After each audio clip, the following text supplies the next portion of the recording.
This is something you hardly see. A young black man enjoying the countryside.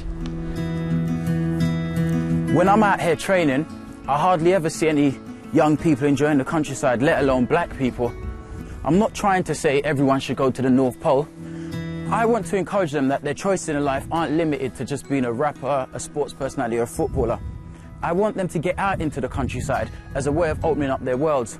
They feel it's not for them, but that's because they don't see it. I was born in Jamaica. I loved it. I'd run around in the forest all day. No one would see me or even miss me for hours. When I came to London, I had a small concrete backyard to run around in. It was crowded. School wasn't much better. It was painful. It was tedious. We did do the odd camping trip, but that was about it.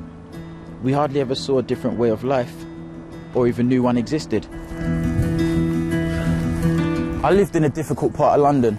The day I was shot at twice over nothing made me want to do something different, something outside the box. And that's why I decided to go to the North Pole.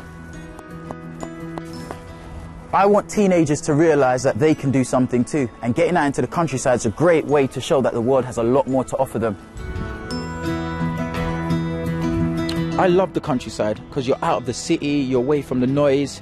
It opens you up to a different way of living. When you go in the countryside, you see big houses.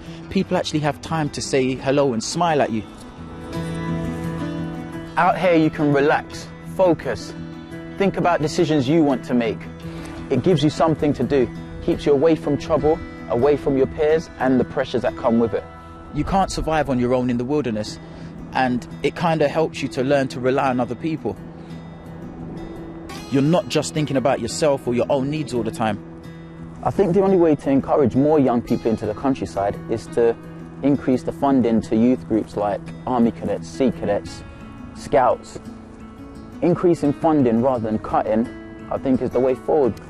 Unless we start giving more opportunity and choice to young teenagers, their worlds are going to remain narrow and they're more likely to choose the wrong paths in life.